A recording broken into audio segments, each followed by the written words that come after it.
Any personal conversations you may have out in the lobby.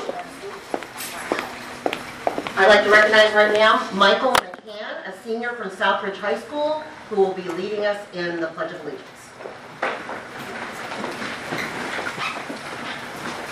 I pledge allegiance to the flag of the United States of America and to the republic for which it stands, one nation, under God, indivisible, with liberty and justice for all.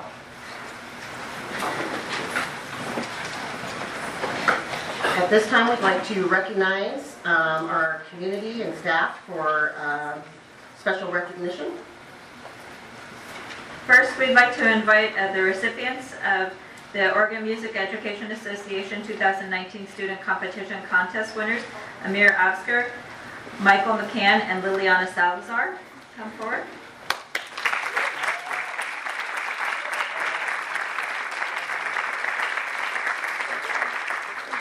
Congratulations to Beaverton School District students Michael McCann, a senior at Southridge High School, and Amir Absker, a sixth grader at Springville K-8 for winning the Oregon Music Education Association AMIA 2019 Student Composition Contest in their respective categories, middle school and high school.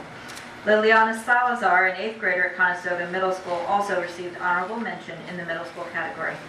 The winning student composers will be recognized and honored at the AMIA All-State Concerts in Portland as part of the All-Northwest National Association for Music Education Conference in February. The Oregon Music Education Association's purpose is to improve music education for children in Oregon by offering musical enrichment programs for students, providing education for music teachers, and advocating for music programs for students. Congratulations.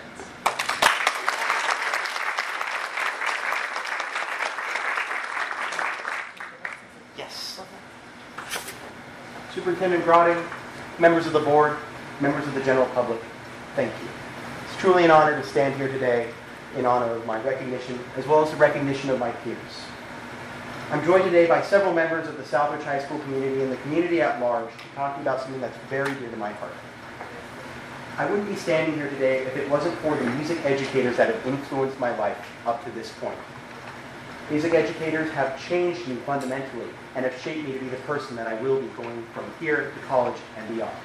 People like Jared Storm, Director of Bands at Southridge High School, Jeremy Zander, Director of Bands at Mountainside, as well as Mandy Burton, Director of Bands at Highland Park Middle School.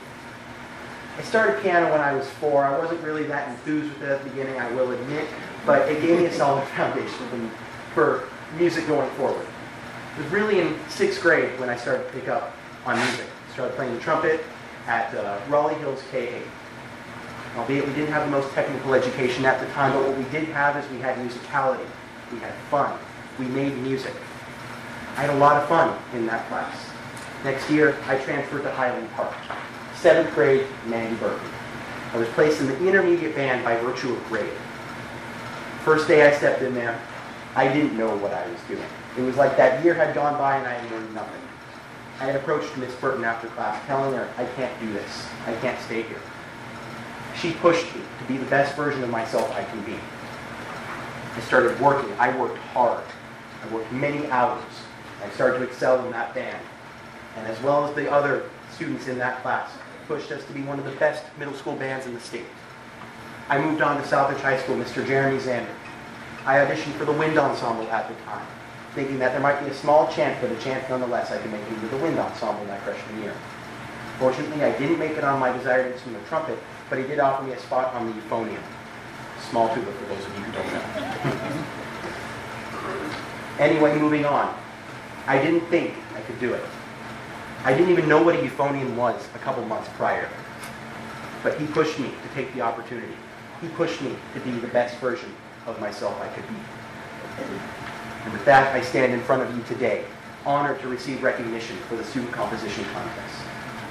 This isn't just a message about myself. This is a message about the countless students that are impacted by music education, music educators in Beaverton, the state level and at the national level and in the entire world. Going into the 2019 and 2020 school year, the Beaverton School District is facing upwards of $26 million in budget cuts. There will have to be lines drawn in the sand to where money goes.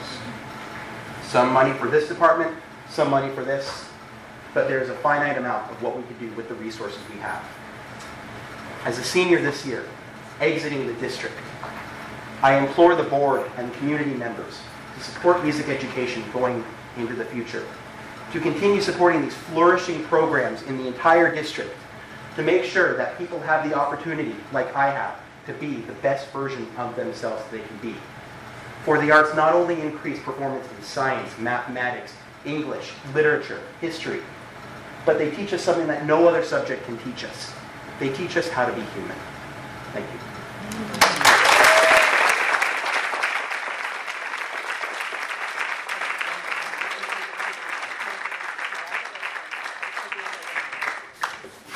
Good job. You're not on the speech impediment.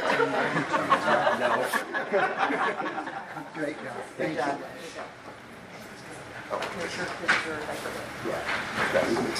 Yeah. There we go. There you go. Thank you. Thank you. for being Great here. job. Great job. We expect excellence. Administrator for Facilities Development, Sherry Stanley, would you please come forward?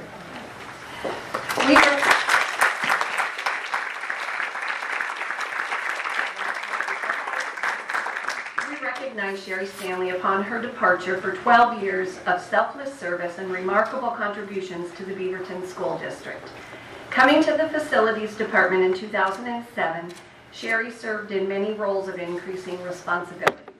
Because of her dedication and exceptional leadership skills, advancement found her.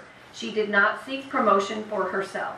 At several critical times, Sherry stepped forward into new challenging roles for the benefit of the district, says Dick Steinbrugge, former executive administrator for facilities. As a district energy and resource conservation program manager, Sherry energized stakeholders at all levels to embrace sustainable practices and conservation measures, leading to the district becoming the recognized leader in the state of Oregon with more Energy Star schools than any other school district. Moving to a position of leadership in facilities development, Sherry has been instrumental in the team's success executing the 2014 Capital Construction Bond Program, including delivering 7 new state-of-the-art schools and significant facility improvements at every school throughout the district. Today and far into the future, our staff and students will have improved the learning environments where they can safely and effectively strive for success, thanks in great part to Sherry's dedication. But Sherry's contributions go well beyond just brick and mortar. She has built and led an incredible team of professionals, each inspired by her enthusiasm and drive to deliver the absolute best for the district. The culture of excellence she has forged is her true legacy that will continue to provide extraordinary benefits to our students for decades to come, says Paul Odenthal, current executive administrator for facilities. Congratulations, Sherry, for your extraordinary work for our students, and we wish you the absolute best in your future endeavors.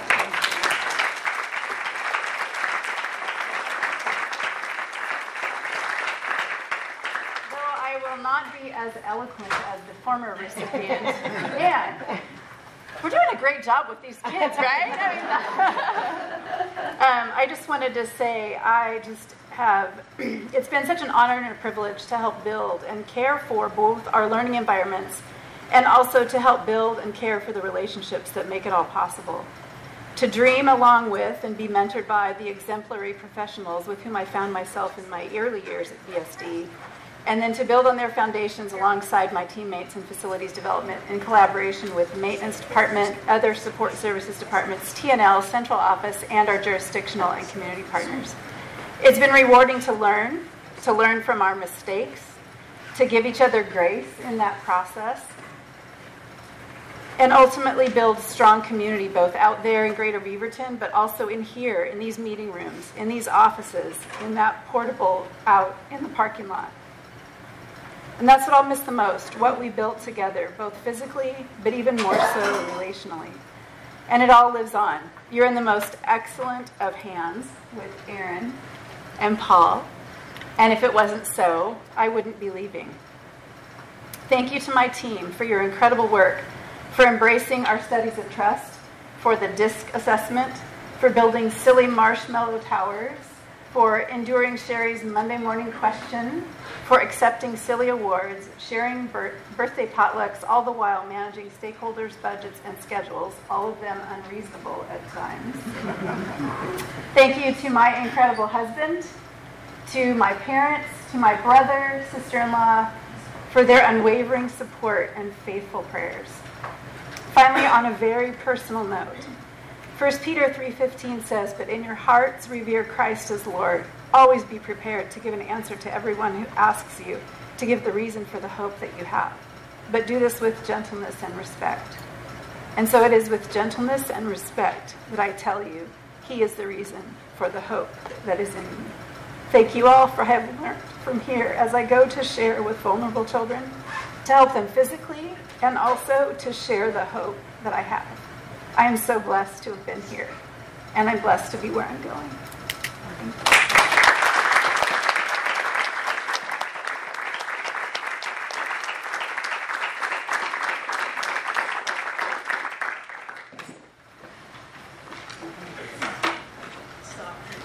I'm doing what I'm told, and thought I was going to do it another way, but I'm going to do it this way. So,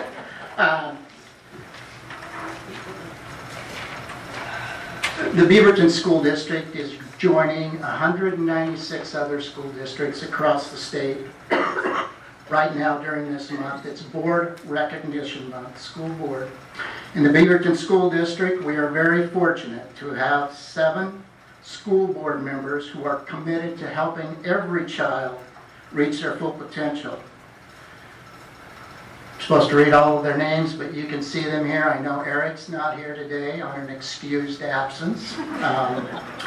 He's in Hawaii, and I think his wife is probably his excuse. The decisions they face are very complex, whether it's in Beaverton or any other school district. The volunteer countless hours that they spend, and every once in a while I have to tell folks that these folks do not receive any pay. They are doing this on their own free will. They receive absolutely no financial support other than if they're traveling to a conference or they need some food or something. So thank you for what you do. In Beaverton, they're representing over 41,000 students and about 5,000 employees. When they were elected to the school board as other school board members across the state, you probably thought maybe you knew what you were running for, but until you actually get into the position, you finally determine the immense responsibility and challenges that you face every day within your community. Many of the board members here are at state level and are actually not only leading Beaverton children, but leading students across our state. In the words of Tom Brokaw, there is a place in America to stand. It is in public education. It is the underpinning of our cultural and political system. It is the great common ground. Public education, after all, is the engine that moves us as a society toward a common destiny. It is in public education that American dream begins to take shape. And finally, I just want to personally thank you, Superintendent, on behalf of all the children, staff members, community members, for what you do every day. You're making a huge difference, and you're there through the thick and thin. You're there to celebrate some of the successes like we were able to see there. But you're also there in times that are not so great to be in, whether you're going through budget cuts or high school boundaries or upcoming middle school boundaries. Those are big issues that you take on, and there's a lot easier boards to serve on than a school board. But I just want to tell each and every one of you, thank you for making a difference in the lives of children in this community. Thank you.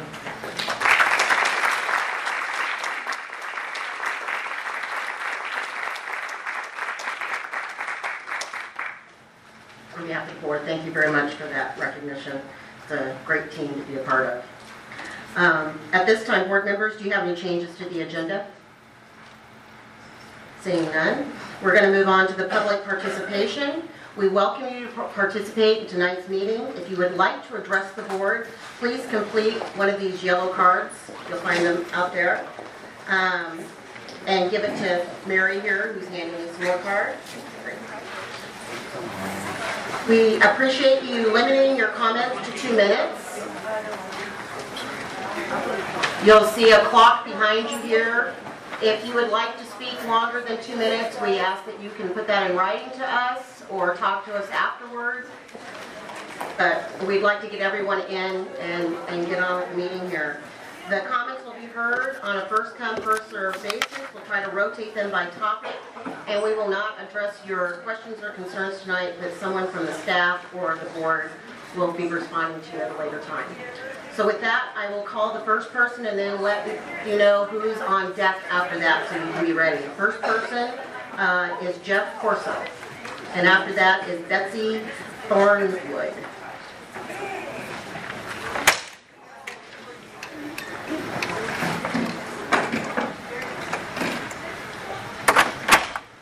Good evening, my name is Jeff Corso. I'm a teacher at Sunset High School. On January 16th, Rob Manning of OPB published his story, quote, "Flawed Estimates Force Beaverton into School Budget Cuts," end quote, stating that district officials pointed to 5 factors to explain the deficit. Flat enrollment growth despite anticipated continued student enrollment growth, staff attrition, decrease of students in poverty, overprojection of ELL and SPED students, and the Pay Equity Act. These factors present to us a flawed story. Regarding the identification of flat enrollment growth in the face of, quote, anticipated enrollment growth as a cause of the budget deficit, the adopted budget for 18-19 as available on the BSD website contains a graph entitled, quote, 8-year student enrollment history and projection on page 22. This graph predicts a conservative student enrollment for the 18-19 school year, just 60 students over 17-18's actual enrollment. Beaverton's website currently states that we have an enrollment of 40,860 students, totaling a loss of 156 students from the previous school year. When added to the projection estimate, we see that Beaverton is only down 216 students. Moreover, referring back to the 8-year student enrollment history and projection graph, we see that BSD is in fact predicting shrinking student enrollment for the next few school years. It does not logically follow that Beaverton could have planned a budget anticipating student enrollment growth while simultaneously predicting an enrollment drop. Regarding staff attrition as a cause of the deficit, it is true that teachers with more experience cost the district more in terms of salaries. It is also true that seasoned teachers bring a wisdom to the classroom that younger, cheaper colleagues do not. Teacher experience also factors into our per-student funding level, as determined by the ODE. Currently, average teacher experience in the state of Oregon is roughly 12.07 years, with Beaverton's rate at 12.16 years. This adds a 0.09 multiplier to our general purpose grant formula. If experienced teachers left the district en masse, our average teaching experience would decrease, resulting in a loss of this multiplier and a loss of funding. My colleague will continue this line momentarily. Thank you. Betsy Thornwood, and after that, Lynn Mootry. Good evening, board members. My name is Betsy Thornwood. I'm a teacher at Sunset High School. To continue from Mr. Corso, regarding the decrease of poverty students as a cause of the deficit, Manning's article lists an overprojection of 155 students as contributing $1.2 million to the estimated $12 million deficit. However, page 9 of the adopted budget 2018-2019 states that the budget was produced with the knowledge of, quote, decreased federal poverty estimates leading to a decrease in state school fund poverty weightings and title grant revenues in mind, end quote. As with the student enrollment predictions, I'm unsure how the district could prepare a budget with reductions in poverty estimates in mind, only to be shocked mid-year with poverty reductions due to overestimates. Regarding the drop in ELL students, Manning's article states that the district ELL numbers were off by 400 students. However, in the PowerPoint presentation entitled Budget Listening and Learning Session, presented by building administrators to community members, slide 8 states that the English language learner enrollment is down by 185 students for a total fiscal impact of $720,000. Which number is correct? Are we down by 185 students or 400 students? Finally, teachers and community members have not, to my knowledge, seen an actual breakdown of the total $12 million deficit. The only hard number we have received is the potentially flawed $720,000 loss from ELL students. Manning's article adds a few numbers, $1.2 million for the drop in poverty and $1.1 million for pay equity. These numbers represent $3,020,000 of the $12 million deficit. Unknown is the fiscal impact of staff attrition, the loss of SPED students, and of the drop in student enrollment. As these have been identified as variables contributing to the deficit, it seems logical that the district would have hard numbers as to the fiscal impact of each variable. I am unsure why these numbers have not been presented to the Beaverton School District community, a community which continually proves itself to be a loyal partner in the project of funding the education of our students. I hope that we can work together to bring clarity and hard numbers to the situation. Thank you.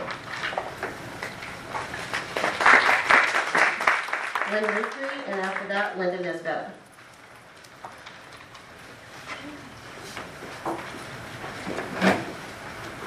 Hi, thank you very much. Happy New Year.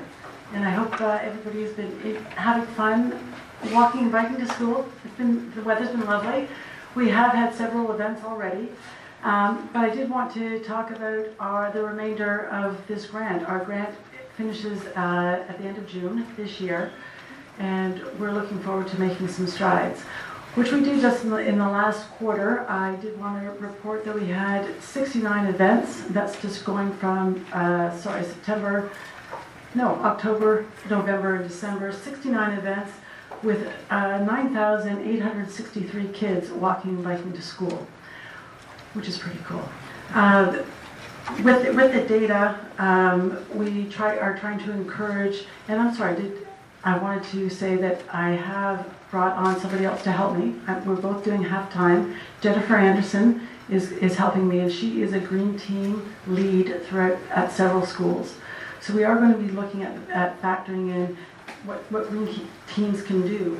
And they found some interesting data that the cars that drop kids off to and from school every single day, they produce about 11 tons of carbon emissions, which they're quite concerned about because it is their air that they're breathing. So you'll be hearing more about that. I would like to thank Cheryl Wardell and her PE teachers who've been working with me to develop activities that both the PE teachers as well as regular ed teachers can teach kids to think about being safe and confident when they travel to and from school, but also when they travel throughout the community, because we're always going to be faced with traffic decisions, and we hope everybody can make a safe decision. Thank you very much. I look forward to the year. I look forward to the weather getting nicer, though it's getting pretty nice right now. Thank you very much. Thank you, Lynn. Linda Nesbetta, and after Linda, Andrew Brown.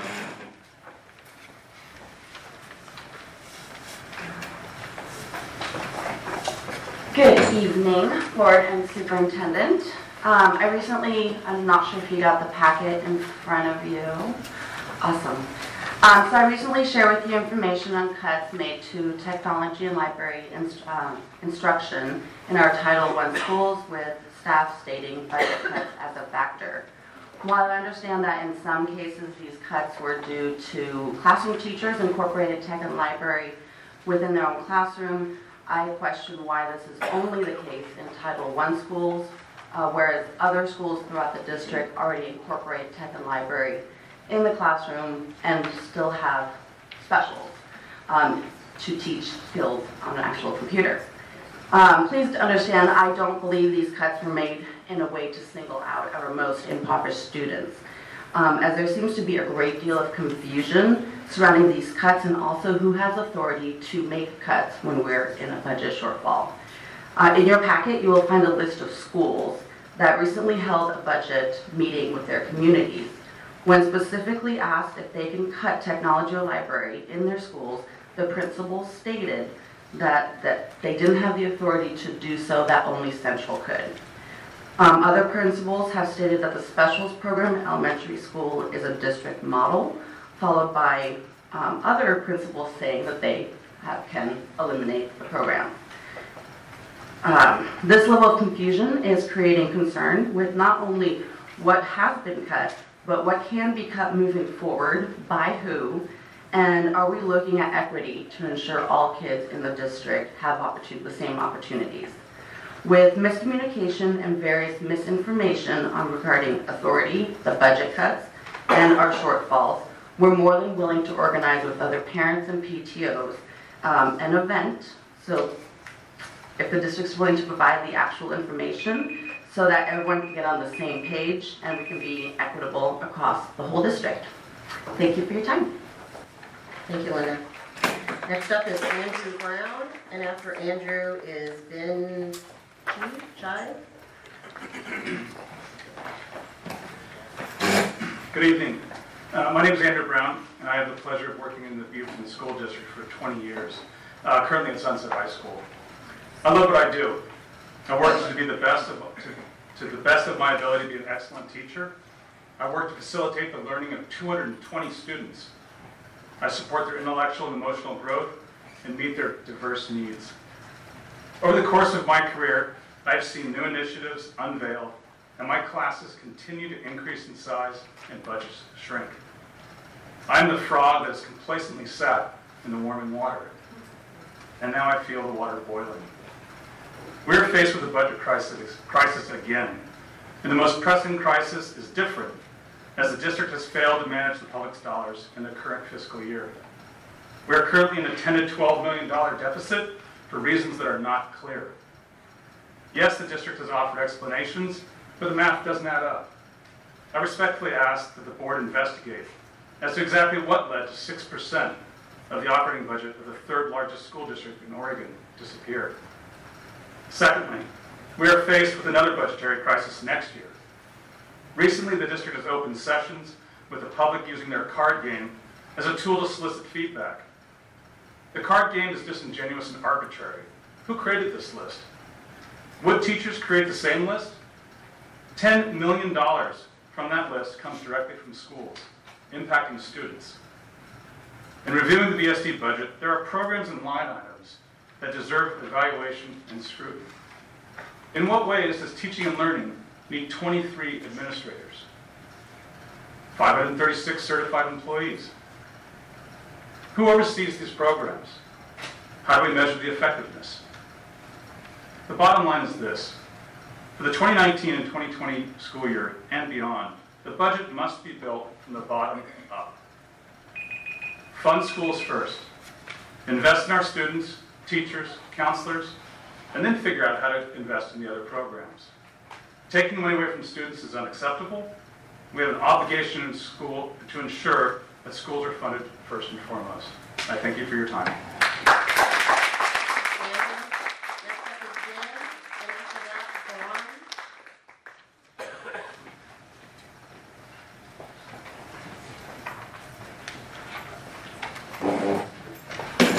Okay, I'll keep this one short. So my name is Ben Chu. I'm a student at Westview High School, and I'm here representing the Westview Environmental Action Club. So today, we urge the school board to pick either or both of these two options. 1, sign the Schools for Climate Action petition, or 2, pass a resolution recognizing the following. First, climate change, as the scientific consensus, represents an education, not a partisan issue. Second, climate change and increasing the risk of natural disasters such as drought, hurricane, and wildfires threatens the safety and livelihood of BSD students. And by taking either or both of these actions, the school board demonstrates to policymakers the political will for climate action legislation and reiterates the school board's dedication to academic truth and to the well-being of its students. Thank you for your time. Again, Ron, and after that, Lori Howard. Can I take that extra minute? If he allows me. Thank you for letting me speak. I've already sent an email regarding the cell phone issue to both superintendent, your attention, and some of the other members here, not all. But briefly, one of my daughters attends Cedar Park Middle School, the other one attends Stoller. One is in Suma 8th grade, graduating from Cedar Park, and one is in 6th grade in Stoller. About 2 weeks ago, a letter came out from the great principal of Cedar Park School, Dr. Anderson, regarding cell phone policy. I think this is one of the most important and gutsy decision that that a principal or someone that I know that deals with children, even parents, are not gutsy enough to deal with the children, and that she did. So I took that and I thought, this is fantastic, because this is one of the, regardless of how much money you dedicate to the great teachers of Sunset or whatever money you put into this school district, the use of cell phone by every research, every pundit that or doctor or anyone that doesn't know about it, I'm sure everybody knows, is the single most devastating thing, equal opportunity to destroy education. And if there is a good reason for the school district not to have a general policy for all schools, I would like to know that. The letter from Dr. Anderson is here. I commend her. She puts down here issues of students taking photos and videos of each other in school without permission, putting it on websites. They use friction between students and teachers that impact other students' learning because they have to battle other kids to put their phones down. And then I had 4 questions in front of, if you don't mind. I asked what discussions and conclusion has emerged from internal board meetings and superintendent on this subject. Would the basis of Dr. Anderson's argument be conclusive enough to help BSD come up with an across-the-board policy? If not, where are the issues and concerns BSD board sees with Dr. Anderson's decision and evidence that she has put here based on police reports and all of the other things about emergency issues? If Dr. Anderson's policy is good enough for BSD, if it's not good enough for a general policy, why should it be implemented at Cedar Park Elementary School? Because if it's bad policy, it should not be at Cedar Park. If it's good policy, then it should be across the board. Thank you. Next up, Lori Howard, and our last group is Club Hope from Beaverton High School.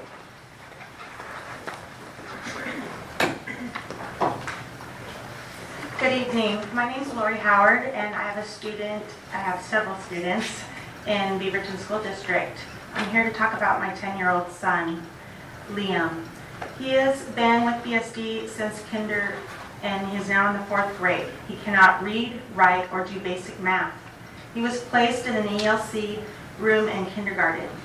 Since placement, this classroom has been moved to 5 different schools. Currently, his classroom consists of 8 students, ranging from grades 1st to 5th. The first year licensed teacher with IAs that are often not consistent. I was persuaded and sold on moving him to this classroom with the impression that there would be at the most 4 students, a psychologist, a new classroom built with specific needs of these students in mind, a SPED teacher and IAs with years of knowledge and experience. Yet my 10-year-old son cannot read. I took him to an independent psychologist and had an academic and psychological evaluation. I thought perhaps he's not capable of learning to read, write, and do math. This couldn't be further from the truth. He needs consistent, explicit, and systematic instruction and curriculum that is proven to work. Also, because of his placement in the LC, he has less exposure to academic and social experience than his peers, putting him further behind. My son will say, "I am stupid because I cannot read." BSD's slogan and district goal, "We," and its pillars of learning have failed my son in every area. It's unethical. My son has been warehoused. This isn't about we. It's been about what's more convenient for BSD. A lawsuit has been filed against the state of Oregon because of its oversight of SPED programs. BSD has the ability to be the pioneer of SPED programs that work and do what is right. I want to know how this is going to change these programs These special education programs will change so my son and students like him can learn. Thank you for your time.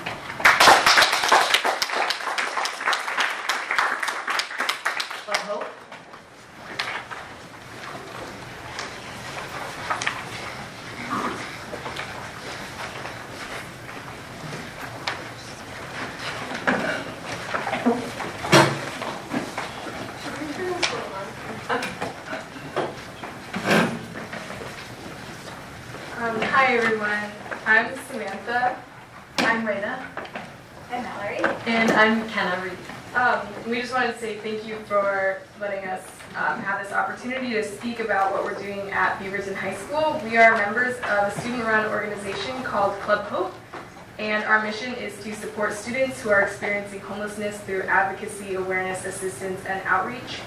And in the school district, there are over 1,600 students who are experiencing homelessness right now. And so we just wanted to do something about that. And we also have a flyer with more information that I think you just got.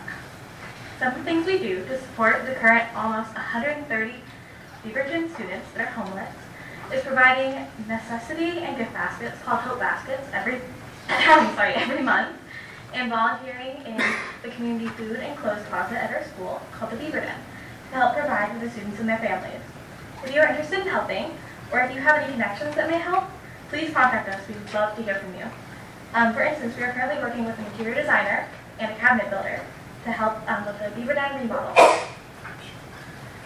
So one of our primary concerns right now as a club is to form more connections with students and staff from other schools so that we can widen our grasp on the Beaverton School District.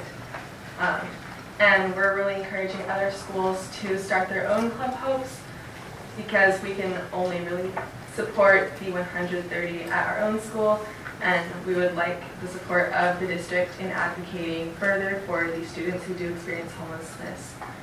We feel that it's our moral responsibility to support our peers, given that there is no youth shelter in Beaverton, and there's not even an emergency shelter that will accept people experiencing homelessness who are under 18. Our contact information is on the Club Hope flyer that you got, and we would love to make connections with you all to further the advocacy of students experiencing homelessness. We gratefully encourage suggestions, project ideas, and anything else that comes to mind. More information on Club Hope and how to start your own Club Hope can also be found on our website and on that orange flyer. Thank you all for your time. Thank you very much for coming in.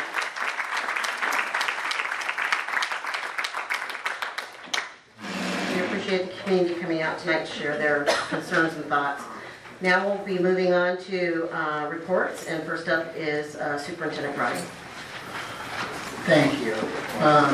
As was stated before, currently staff is going through our current budget deficit of approximately $12 million, as well as looking at next year and that budget shortfall unless we get some significant revenue reform. And we are working hard with all of our partners, whether it be at COSA, OSBA, OEA, OSEA, and the importance of raising that revenue to get hopefully somewhere near the QEM model, quality education model, that adequately funds education and not just adequately fund it for 1 or 2 years, knowing that at some point the state is going to experience a recession, and when that recession occurs, we do not want to be back where we were in 2008, 2009, where all the programs that we've built are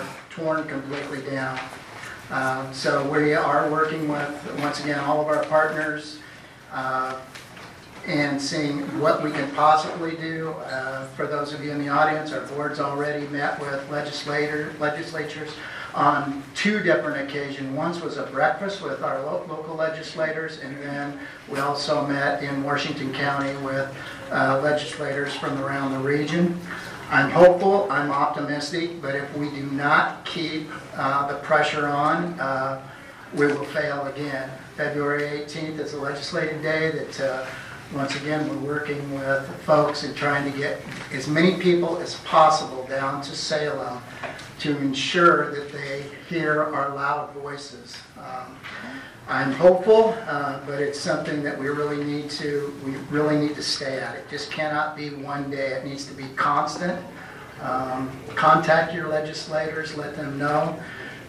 They all talk a great game when it's re-election time, but we want them to know that we need to hold their feet to the fire. Education is the most important thing we can do, not only to improve the education of our kids, but when we talk about improving Oregon's economy, that will also improve Oregon's economy. Governor's Education Council, I'm vice chair of that, and one of its primary missions is to diversify our workforce. I was fortunate to go to Marshall High School, where Grant High School is currently being lodged, and listen to about 40 to 50 diverse educators in Oregon from districts throughout the state, and they talked about some of the challenges of coming into a district as a diverse educator, and what are some of those challenges, how can we help with those challenges, but also how do we end up retaining those teachers. Some of that has to do with what we can do in our district, but also how can our communities embrace some of these diverse educators.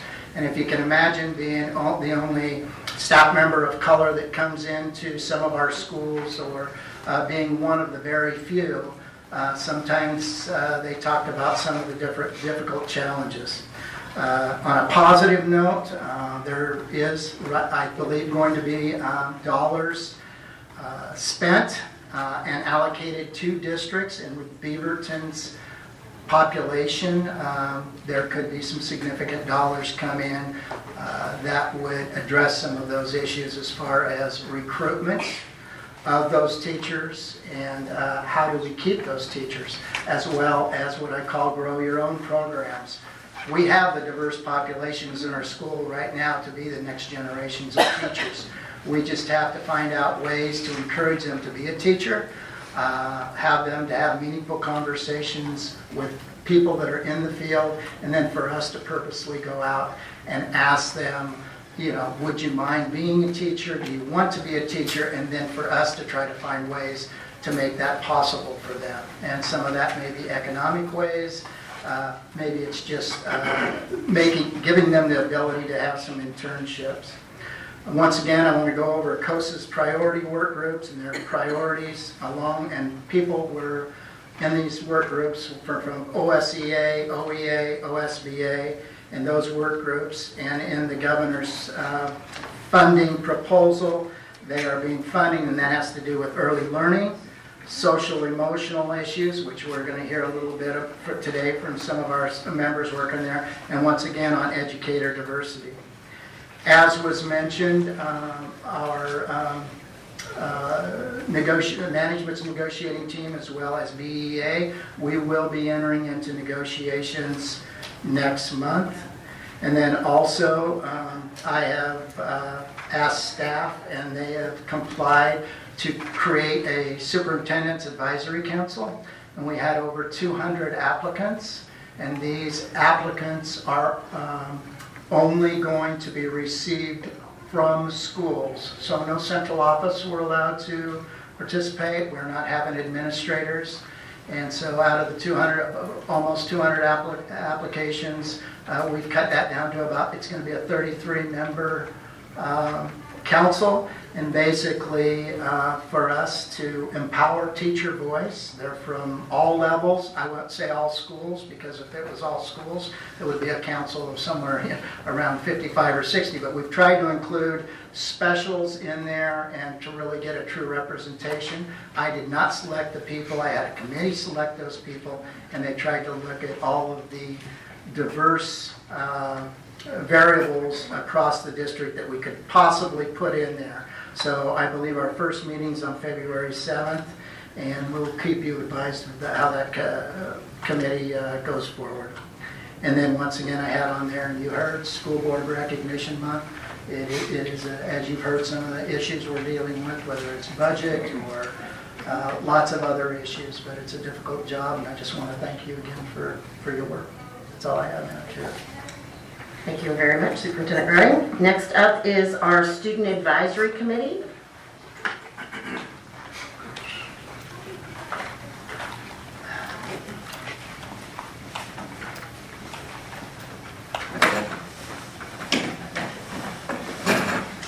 Good evening, school board. Today we come very happy to announce that we have launched Humans of BSD again for 2019. So that happened last week, and we had posts from, I think, almost every high school. Yeah, so we're really excited about that. One interesting feature was of a student from early college who is a peer advisor, and then he also advocates for eliminating the stigma around food stamps or SNAP. So there was a nice post about that I particularly appreciated. Yeah, so for like things that we're actually going to be completing this month, we have two subcommittees. I'm sure you all know, the mental health subcommittee and the inclusivity subcommittee. And these two committees are going to be creating projects that are kind of video themed. So the one coming up is one by the mental health committee. So the mental health committee is going to be releasing a really fun video this Friday of all the principals of like all the high schools singing Ariana Grande's Thank You Next, but like it's like finals themed. It's a really fun video, and we're just hoping that it'll quell some of that like after final stress and kind of, you know, give the kids like time to like, you know, like just like have a good laugh.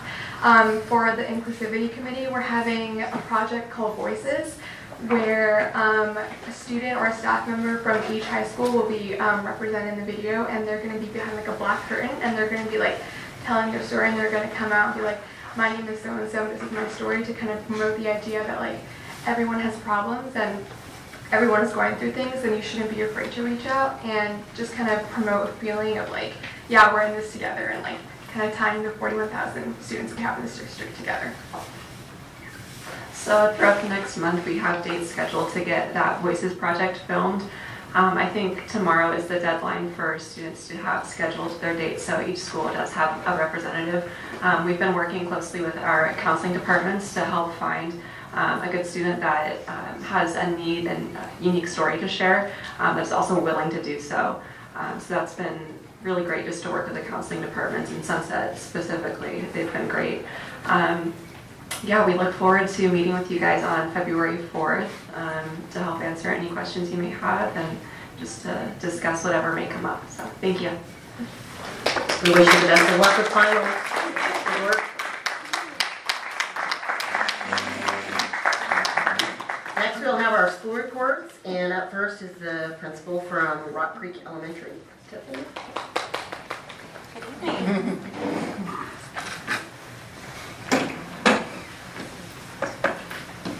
Good evening, and I'm going to help you with my last name because I know it's tricky. I saw you hesitate. Yes. You got one too. Winkin. Wink. You won't forget. That's how the students remember. In elementary, we can do that. It's my honor to share with you about the successes and celebrations at Rock Creek today and some of our challenges and our plans for action. I first want to acknowledge that I did have some colleagues come tonight to join and represent Rock Creek, and I really appreciate that, especially on a Tuesday after a long weekend. I too am a little bit more tired than usual, I have to admit. Today I was subbing a little bit in a kindergarten classroom, which was a great experience and a great way to remember how tired you are as a classroom teacher at the end of the day. So I'm going to start off with successes at Rock Creek. We have come a long way. I'll remind Jerry Corden of the wonderful shape that he left Rock Creek in when I came to the school, and I was really happy to join to such a thriving community.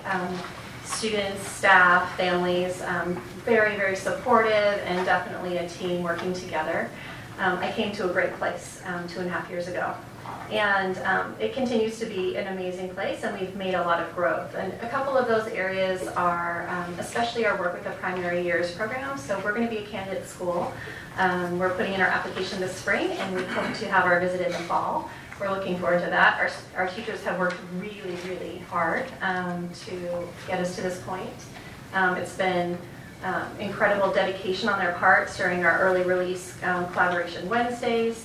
As well as additional primary years program release time. About every 7 days or so, the grade level teams get together with our facilitator and just dive deep into their units of inquiry. And this kind of work can really only be done with somebody who is really knowledgeable, has a very deep knowledge in that work, and that would be our PYP coordinator, Tricia Perrin. So I really want to speak to the work that she's done along this process. So our PYP work is very intricately woven with our social emotional learning. So part of the PYP, if you're not familiar, is really about that piece, the social emotional learning. And it's helping students to grow relationships with each other, with their teacher, with their community, and learning to take action. And whether that action is about helping others who might be less fortunate or reaching out to find ways that they can make a difference. In our school this year, this is our first year with a student success coach. She's half-time, and she is fabulous. We're very fortunate to have had somebody who was already in our building who had the skills and was very willing and able to learn quite a bit along the way this year. She has been a lifesaver and wonderful to have her in that role in our staff. And I'm here also to let you know that that doesn't solve everything for us, and we have quite a few challenges. If you looked at your data, you would notice that we have had so far quite a few room clears already this school year, and that equates to some lost time of learning. That being said, our teachers are incredibly skilled and they know what to do when we have a room clear. We have a designated place in our building where they go to, and they do right away a restorative circle, which is a chance for students to talk about how they're feeling and to kind of regroup so that they can get back to instruction as quickly as possible. Do I wish we didn't have room clears? Of course. However, given that there are students coming to us with more and more severe traumas in their life before they even reach our doors, knowing what to do, how to do it with teachers who are feeling more and more trained and confident in being able to handle these situations, that's critical. So I'm just so proud of our staff. They've really stepped up because it's a challenge. And they put on the face of confidence to the students, and we know that that makes all the difference. When kids are worried about something, they look to the adults to know that we know what to do. And clearly my teachers do know what to do, and I'm really proud of them. So what can we do? What am I asking you? I know this is my report, but it's my chance to ask. I would love to see a full-time student success coach, a minimum of one in every building. I would love to see additional trained professionals, additional counselors, psychologists, and others who have the ability to serve our students who come to us with such incredible needs. We serve them all, we love them all. They are so welcome in our schools, and we just want to be able to do what's best for them and best for their classmates. And I know that budget will be tight next year, and I hope that you can hear from me and my colleagues and our teachers and our students and our families that this is really a need. That being said, our school has a focus this year of We Rise by Lifting Others. Our belief is that as we work together and celebrate each other's successes and everybody's growth, that we all benefit and we all get to enjoy that success. I am so proud of our school and the incredible work that our staff has done. I know we have a long way to go, and it's exciting to be part of the journey. And I'm very happy to answer any of the questions that you might have. Well, thank you so much for that great report. We appreciate you being here this evening. Are there any questions from the board? Susan? Thank you for coming this evening. Really appreciate it. And I'm really impressed with the success at Rock Creek. So, and I'm an advocate for PYP, so congratulations on that. So my question is around the room clears. I'm wondering how many students impact Rock Creek in terms of, out of 569 children, there are 10 kids that attend? I mean, do you have a number of students? So you're asking the students who are having such a difficult time that it causes the room to be clear? Right. Fewer than 10. Okay. So it's not every classroom that there's a room clear, But quite a few. and is it upper level classes or is it younger It's kids? the whole range. And related to your question, we are seeing more students every year entering our schools with such severe traumas that are causing the room clears. It's increasing every year, the number of students. And you know, I have a student still in the school district, so I'm just trying to understand what a trauma is. All kinds of things. So I just encourage you to write down ACEs and to look that up. So ACEs are childhood traumas such as, there's a whole range. So it could, and I'm sure that Jared's going to speak much more eloquently about this, but it could be that they have unstable food, could be divorce, could be that there is homelessness as an issue. I mean, there's a wide range of challenges and so on, but can be from something that some of us would consider kind of minor, but as you have several of those and you have additional ACEs is what they're called, then they kind of multiply over time for that child. And we found with the research that it just greatly impacts them and being able to attend at school, being able to do any kind of a focused work. Do you feel like the PYP program is going to help impact in a positive way? I'm leading a question there, I know, but I know it does. Yeah. I know that, and actually I would love for my teachers to come speak about this, but I know that the PYP is making a difference for our students in all ways, academic and social, emotional. And I would love for you, Susan, come visit our school and come talk with our teachers because they would be so happy to share with you the growth that our kids are making through their work with primary years program. And that's really, again, I want to say, that's because their teachers are dedicated and they're working so hard to make it happen. It's not something that, it's a program that's just given to you and you just teach out of a book. They create these incredible units, and it sounds like you're familiar with it, maybe. well, the MYP and the IB program I'm familiar with, not so much the PYP, but I know it's all related, so in some way. So I'll also remind those of you who remember me from last time I was here, I have students in the district myself, and my children happen to be one's at a PYP school, one's at an MYP, and one's at an IB school. And so I feel really fortunate to know it from that side as well. Anne? Hi, Tiffany. So great to see you here and with your staff. Welcome. Tonight I'm channeling someone who's taller and tan in Hawaii because he is a former Rocketeer from Rock Creek, and I know that he would want me to ask this question, which is, it looks like the trajectories of student achievement at Rock Creek are different for ELA and for math, and we're curious of what kind of questions you've been asking yourselves as a staff.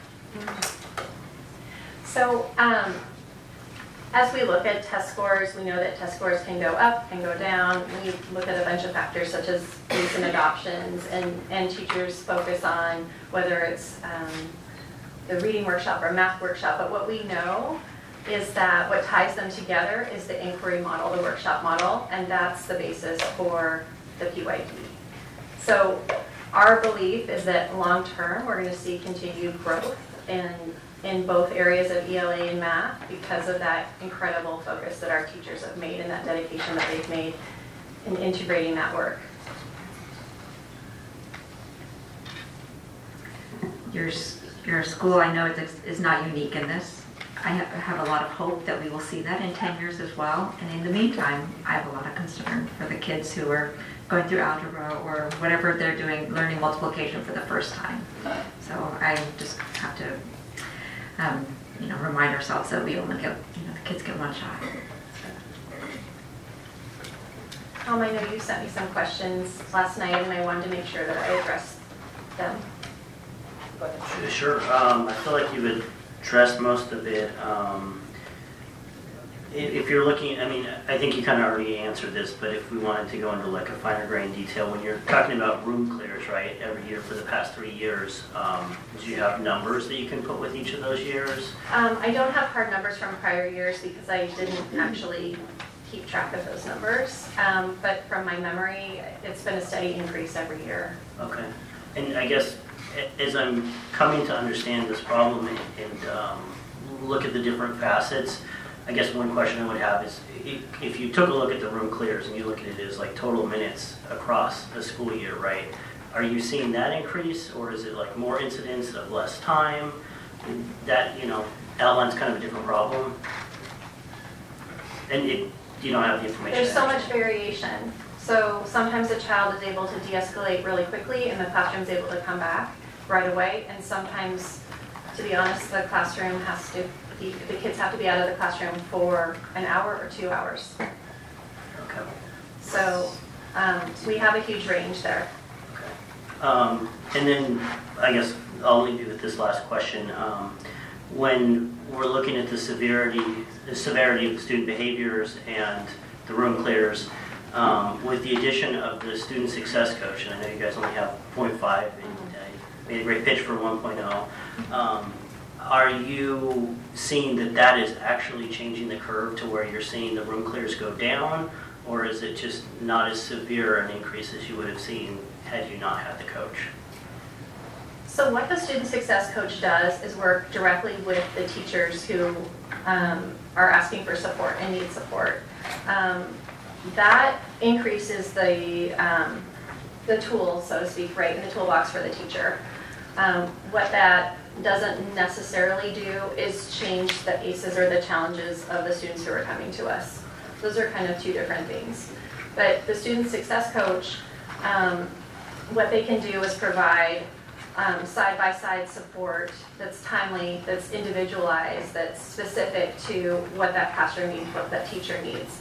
I don't think that I can say that that changes at this point our room clears. I think if we want to change that number, there's some other things that we might need, such as people who can work directly with those students who have mental health skills. Okay.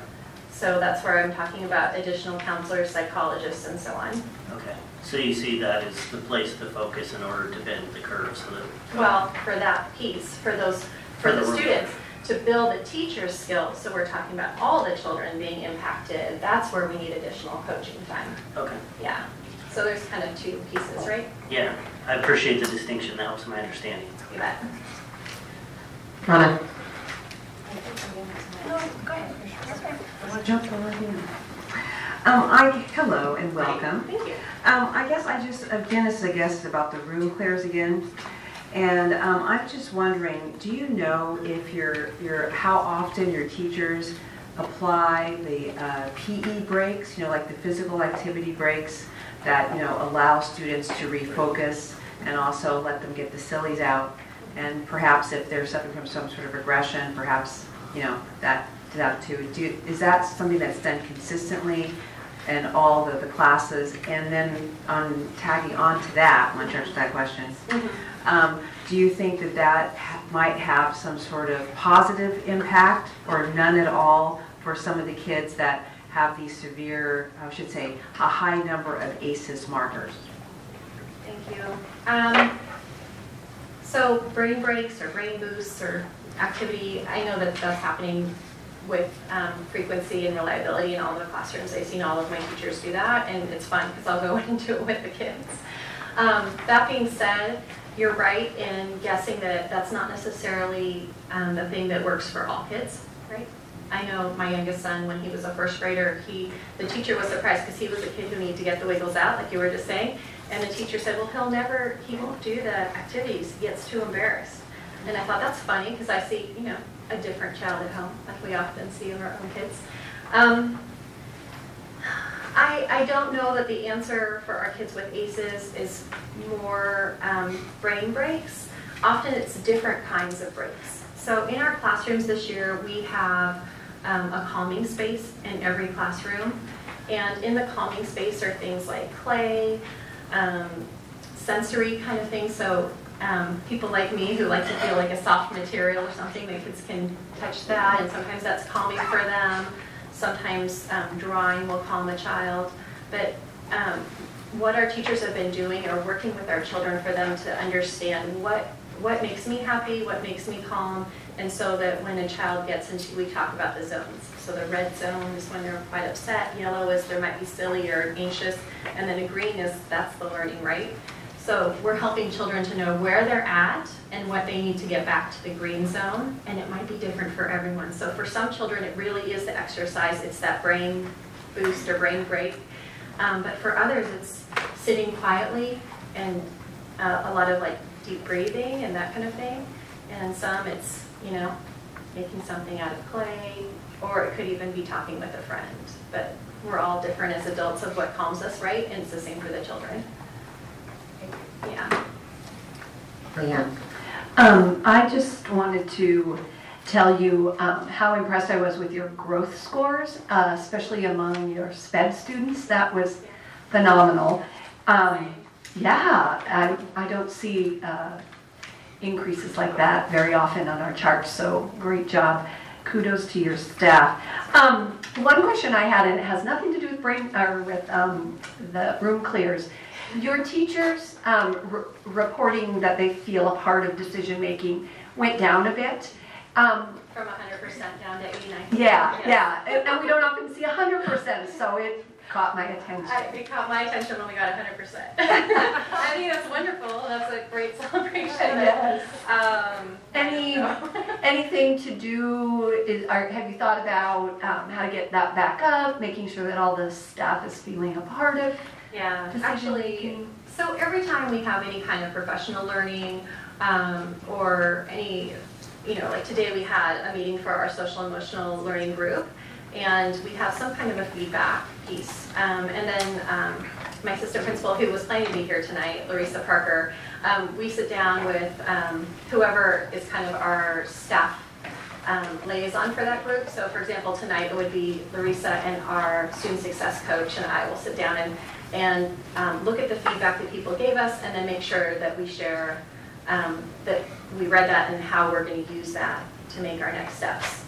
So absolutely, it's all about making sure that we're meeting the needs of our staff and letting them know that we are really paying attention to that.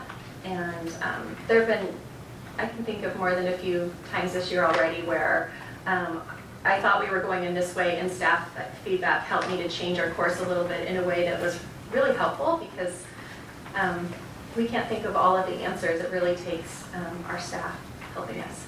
Well, great job there. Thank you. Any other questions? Well, I thank you very much for being here tonight and with your staff. Obviously, you have a very well-coordinated team, and thank you so much for providing us this good information, and we appreciate the great job you guys are doing at Rock Creek. Oh, thank you. And I think you did a really good job leading into our next report on student success coach update, so thank you so much. Well, thank you so much, and I'd just like to encourage you all to come visit our school. It's a really wonderful place. Thank you.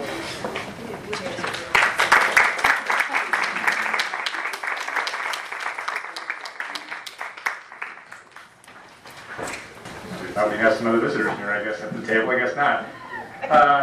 School board, Superintendent Ryan, great to have you here. Chris is going to join us very well. Oh, man, what a guilt trip.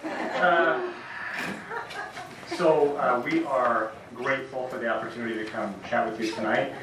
I know you received the report. But before we begin, I want to introduce a couple of fantastic people. To my left, to your right, Angela Halo.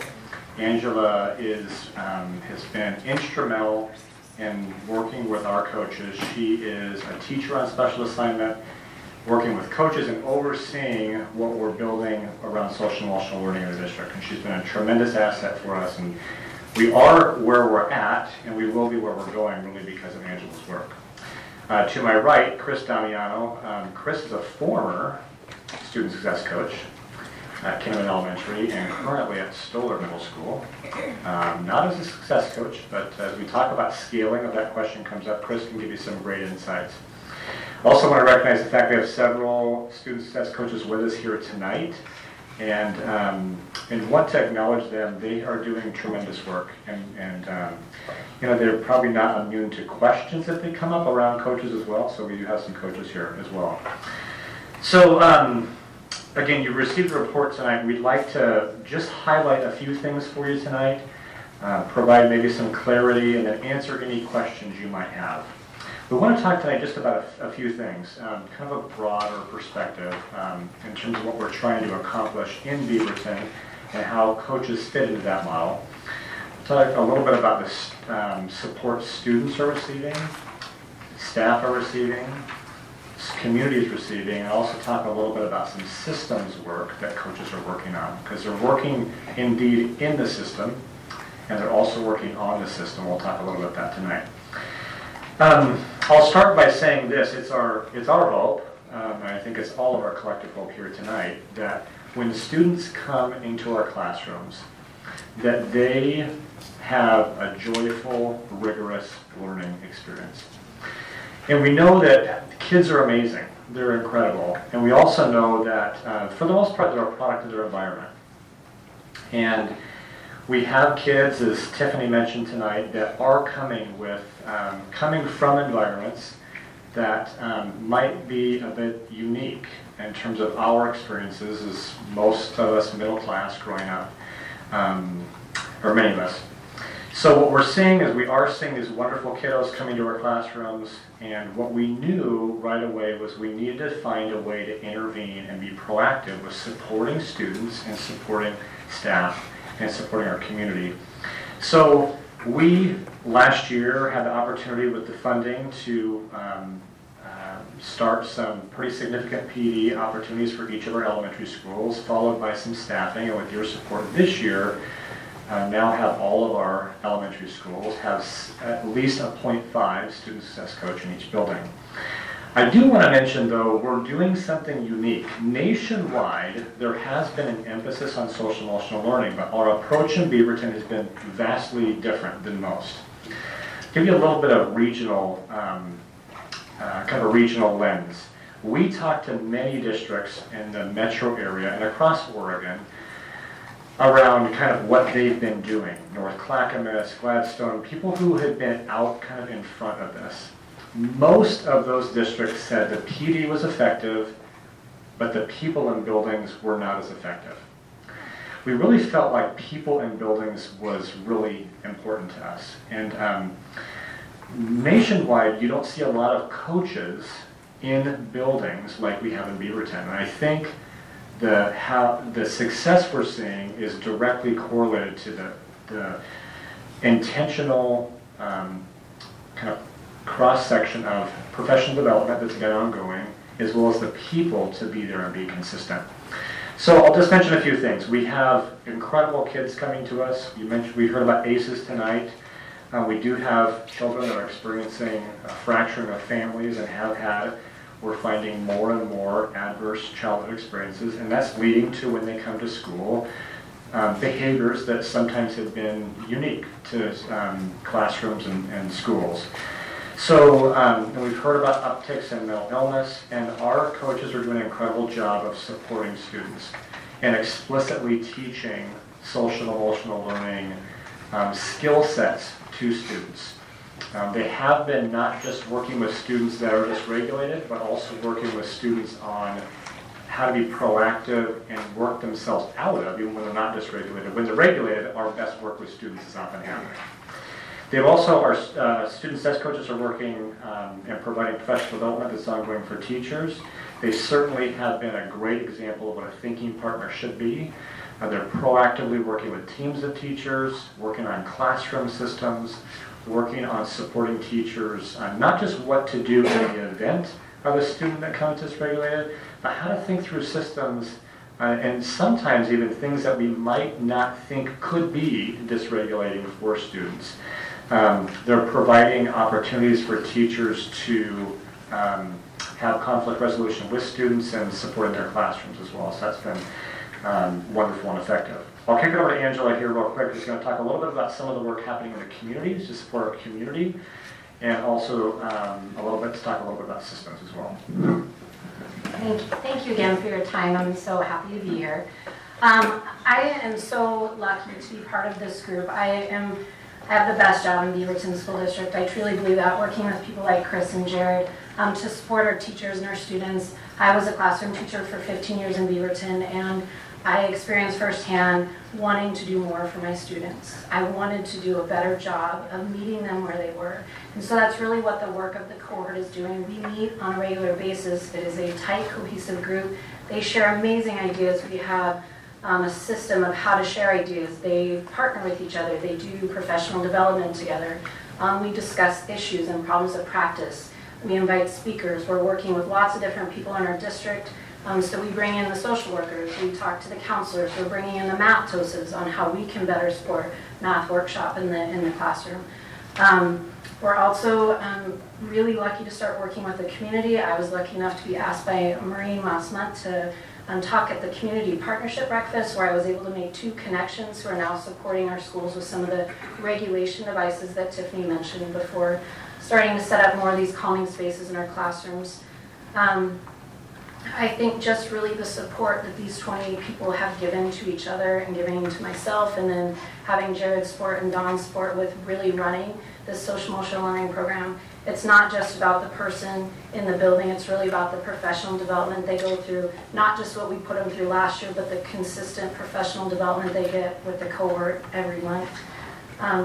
It's just been an amazing experience to see the professional development and see how a shift in mindset has come across our group in looking at student behavior differently, looking at how can we better change routines and structures in the classroom environment to meet all of our students' needs, not just students that are coming to us with trauma.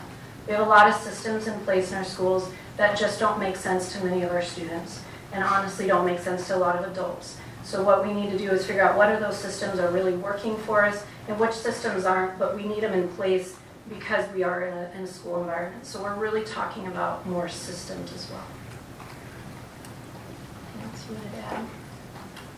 I guess we brought Chris here because he's our third person, but we did want to talk a little bit about adjusting, thinking about how to scale up, because what we're seeing in our nation is there's a mental health crisis specifically at our secondary levels.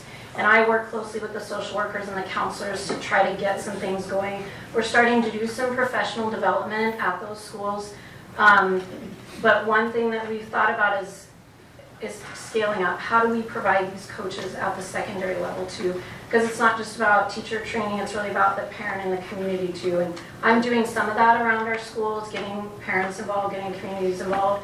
But I'm not at the school base, and so having somebody in the school that can really support social emotional learning, talk about our mental health crisis and what we're doing about it in Beaverton. I think we have this amazing opportunity with these coaches in our buildings. Thank you.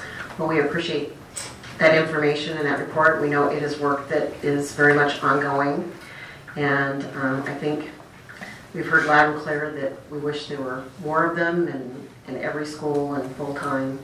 But with that, does the board have any questions? Leanne? So right now it looks like we have 15 schools have 1 full-time and 19 have half-time. So my question is a budgetary one. What would it cost to get 1 full person in each of the schools? Well, I could do my math here real quick. I mean, it would be about $1 million or so, just maybe a little over $1 million to have full-time coaches. So, of clarity, general fund is funding the 0.5 position at all, and then we have some title funding the title school at 0.5. Yeah, so that's where that additional funding comes. But it's about $1 million to trim out all elementary schools to a 1.0. Thank you. Donna? No, let's just go. Oh. All right. This might be a controversial question, so prepare yourself. So, do you think that, if we have these budget cuts, is it more important to have more counselors and mental health specialists or more success coaches? Because I know they're not the same. Or maybe they are, you tell me. You have to make a choice. I have a clarifying question around that. I wrote down my question, which was, how do the coaches interact with counselors and psychologists, and what's the intersection? What is this? How does this work complement each other? Help us understand. Going back to your question, that would Yes. be impossible. Like I before I took this job, I didn't know we had social workers, and now I can't imagine my work or our work without the social workers and the same other. That has been an amazing piece. As soon as I got this job, one of the first things Jared said is you need to go talk to the counselor TOSA and the social worker TOSA, and we need to figure out how to work together. And that was the best first move I had. So we work on a regular basis together. We have even presented together. We've gotten the coaches and the social workers and the counselors all together at the beginning of the year, and then we're planning on doing the same thing at the end of the year. Vilai and I, the counselor TOSA, talk on a regular basis on, because those positions can overlap. So our simple approach has been the coaches' direct impact as the teachers. We're trying to shoot for like even a 50-50 model of coaching this year. So the coaches are spending about 50% of the time coaching, 50% reactive. If we have that in place, the counselors are still going to overlap as far as working with students. So what we're trying to do is making sure that we're over-communicating. That's what I do with my colleagues, and I want the coaches, build your social emotional learning team. It's not just a student success coach. It should incorporate numerous people at your school. So over-communicating, talking as much as we can, and really it all comes down to student instruction and student access to academics. So, sorry. What did you say? It is controversial. It's kind of like asking which of my 4 children if I have to give left. But that's what we face when we're looking at budget cuts. So it's kind of nice to know what people's opinions are. So, Susan? So thank you three for coming up today. Been listening to a lot of elementary principals come up and say that they're very concerned about the room clears and they're happy to have the part-time student success coach. But what I'm missing from this report is the successes that you're having with this program. So it's hard for me to like go, oh my gosh, you know, what amazing things are happening when I'm not hearing them. So, you know, because I'm like, all I'm hearing is we need more, and I'm not hearing, and oh my gosh, we've had room clears, but I'm not hearing this kid. I have been at both and seen some transformational things, but I'm not hearing those stories. And that would make a difference in how what my perception is about what's going on. I mean, so that's my one comment. And the other thing I wanted to also emphasize is, you know, I hear about the ACE score, but, you know, kids come in with mental health issues, and whether they have trauma or not, they have mental health issues. And I want to make sure that we don't just focus on, I'm not diminishing anything that kid that comes with trauma from whatever reason, poverty, you know, whatever. But there's a lot of reasons for kids to have mental health issues, and I don't want to diminish those issues that are going on at the elementary, middle school, and high school levels. So that's the other thing. But like I said, for me, what I'm not seeing, and I want to really badly, I think you know that about me, I want to hear like, oh my gosh, how transformational this has been for almost all of our schools, that we have these student success coaches in our schools. Well, I mean, I have a bazillion examples, and so I guess I feel like we were prepared to make sure that we covered everything in the success stories. But I think one thing I was thinking of, when we're talking about regulation, and you're right, it's not just about an ACEs score. We don't give students ACEs score as they walk in our building. We assume all students come to us with experiences, whether they're trauma or stress, or they've had a socially stable life. But one thing that the student success coach at William Walker started last year, this has been a project, a months-long project. She saw that students were coming into William Walker dysregulated. They started a new building, those kids have a longer bus ride, they were getting all kinds of referrals before the school bell even rang. So the coach took one of the things that we learned at PD, and we found that there's 4 different areas of regulation. And she took those 4 areas of regulation and went through every classroom and talked about the areas of regulation and how do you regulate, all the way from kindergarten to 5th grade. From that data, built the 4 areas of regulation that all students choose to go to in the morning as soon as they get off the bus. So if they want a quiet place, if they've learned through the lessons that they started last year and continued in the fall, that they regulate by themselves, they need a quiet, there is a place for that. If they regulate with somebody else, they're a co-regulator and they need loud noise, but they just want a conversation, they go to this place. If they need movement, if they need to get their wiggles out, they get to go to this place. So through this coach, it would not have happened without the student success coach, her professional development, her time, and her intensity of knowing that we need to help these students regulate better in the morning. William Walker, for at least the first month after they started this, had no referrals in the morning. It just dropped off like that. So giving the kids the time to regulate, giving them the skills, giving them the forethought, giving them the lessons in front, giving the teachers the information, having her follow up. I mean, there was so much time and energy put into this. And it's been amazing. I saw it this morning. I was there. And watching what the kids do and what they choose to do. And thank you for that. That's really important for me to hear that, what we're doing. So what's happening at William Walker will not be then transferred to other schools as, like, here's what's happening here and... So one of the amazing things about this cohort is I encourage them not to do anything in isolation. So once William Walker rolled this out, then the coach presented it to the rest of the coaches. Here's what I did, the staff, don't start this tomorrow. It really has to be purposeful, and that's how the coaches can support each other. We're not trying to find the next shiny thing, we're not trying to find the new material that's going to teach and give quick fixes. We know this is going to take some time, but having these coaches being able to work on the system and in the system, like Jared said, has been super powerful. And for them to share those systems with each other across our district has provided some consistency that we haven't seen in any of our departments since I've been here. And great insight. We will share. We have a host of examples, and I don't think we probably share those broadly enough. We'd be happy to pass those along too. We just created a video. Well, I mean, just feedback. I mean, just in terms of the reports we're hearing from principals about, the clearing, this classroom clearings, and so it seems like a disconnect from what we're hearing. And so I guess I want to hear that we're moving up the ladder and we're making a difference. And I realize it's a relatively new program and half the schools have, or whatever it is, 19 schools only have a part-time student sex coach and they're working with counselors and principals and everything. But, with everything going on, I just want to make sure that we're making a difference. Tom? So just a side comment before my question, I got to start my year with a visit to William Walker, and I was so impressed by the work the student success coach did there. I got to see the children in the morning, the zones of regulation, the different places they went. That was an incredible visit. And I would also say that, as I've done other school visits and talked to educators, I know that student success coaches are making a big difference.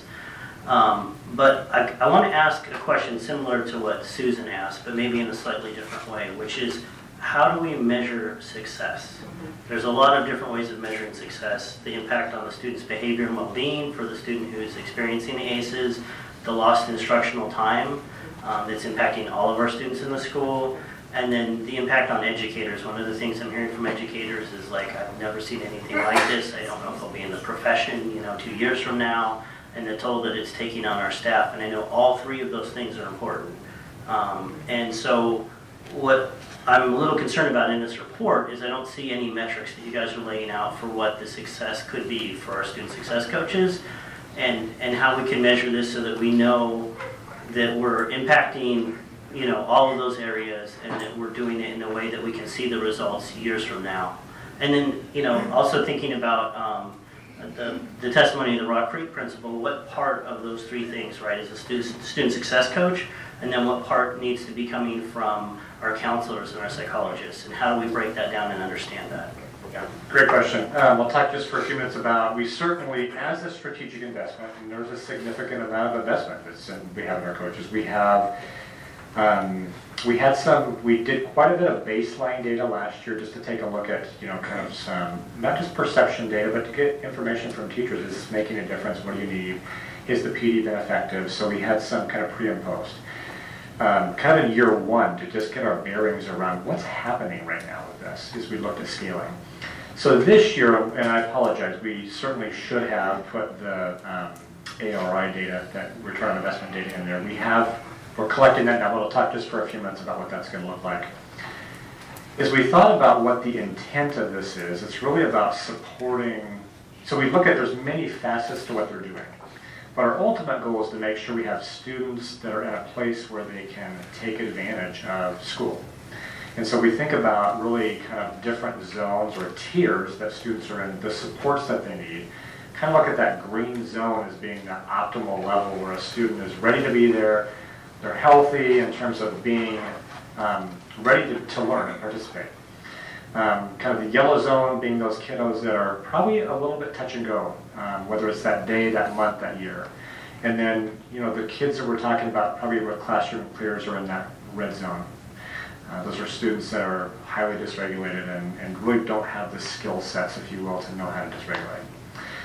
So what we're doing this year around our academic return on investment is to take a look at how many students we have in each zone, and do we see the students within the green zone, the number of students, are those students going from green to yellow? So how many students we have staying in that green zone? How many students we have going from that tier 2 behavior down to tier 1 behavior? What's that migration pattern? We have metrics in there looking, but I can share that with you. So we're really looking at what that does is it gives us a little bit more holistic view on what's the impact for staff, what's the impact for students, what's the impact for community, what's the impact on systems. And so what we're doing is we're taking a look, there's about 18,000 students that we're going to look at. So it's a big sample size, but where are those movements? And what our hope is that the code, what we do know without reservation is there's no way to replace the teacher. That's the most important variable that we have. So as we think about how is the coach supporting that behavior, how is this coach supporting the teacher, what we like, it's harder to get the metrics there, but we're looking at what's the student outcome. Is the student, do we have more kids in the green zone? Or do we have students that are dysregulated enough? So what we'll do this year in terms of metrics is take a look at the migration patterns. We want to keep kids that are in the green zone in the green zone. We know there'll be traumas and mental health, but a lot of kids can manage, they do okay. So our hope is to keep those kids over there, and then those kids that are in red, maybe moving down to yellow. Those kids in the yellow zone moving down to green. And so we'll look at that across all schools, all students this year. Yeah. Sorry, Becky. She's got it. We'll achieve your goals. I have one last question. I was happy to hear about scaling and looking at how we're helping students at the middle school and high school. And I'm wondering if we've already scaled down. Are the student success coaches working with the pre-K programs?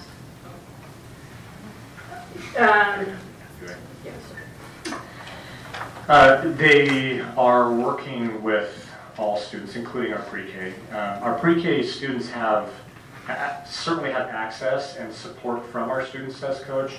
However, our pre-K classrooms have some embedded mental health and embedded social work already. And so it's really coming alongside the supports that are there for pre-K. But they are providing supports for teachers and for parents and for students. We find the pre-K supports around the health in terms of what parents and kids need is significantly different than the K-5 right now. So they haven't done a lot with kids with the embedded social work and mental health consultancy we have in pre-K classrooms, but absolutely are available and doing some work with pre-Ks. Superintendent Brown.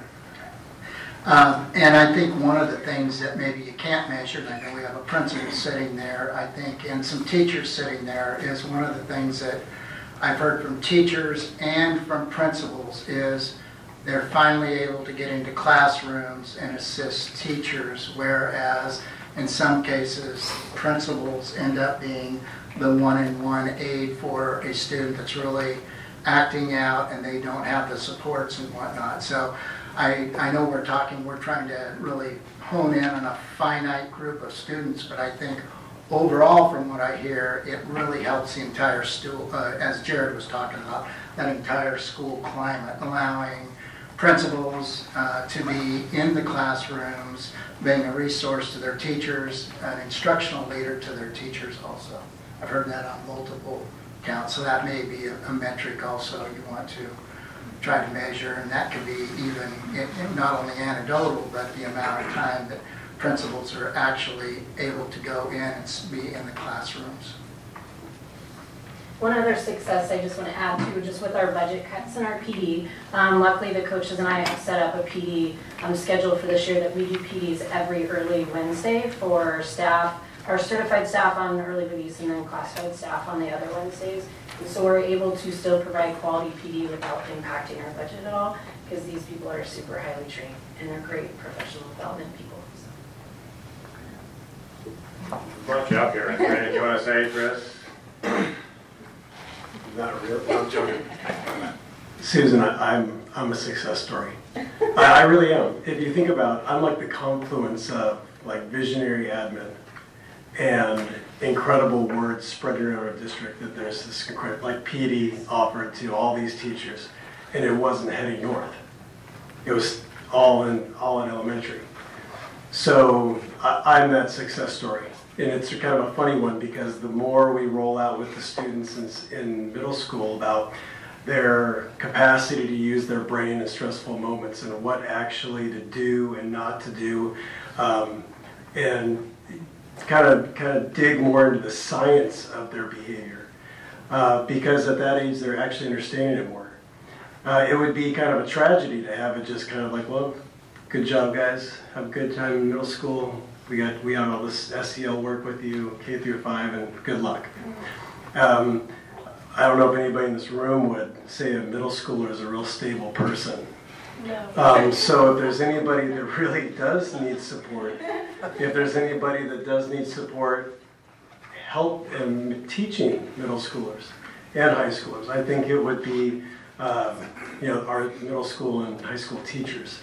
So the support that we're offering them is, frankly, just in the few months I've been there, because I'm new to Stoller, I've been pleasantly surprised by how edifying they find the training as teachers, and how open the students are to a different message beyond just traditional consequences. So just a quick answer to that. One more question. Donna asked an impossible question earlier, so I have another impossible question for you. And this is something I've been asking folks when I do my school visits. What's the root cause here? Why now, right? Many generations have gone through different economic times. There have been many stressors. I've heard from teachers anything from screen time to lack of affordable housing in our community to varied answers. But you guys are kind of sitting on top of this whole thing from a district perspective. What do you think the root cause is here, or is it always just going to be a smattering of different things coming together? Sort of on top of that too, is that I know that there's probably a lot of males that happen more than females, so that's kind of related to this whole thing too. So why males? What's going on?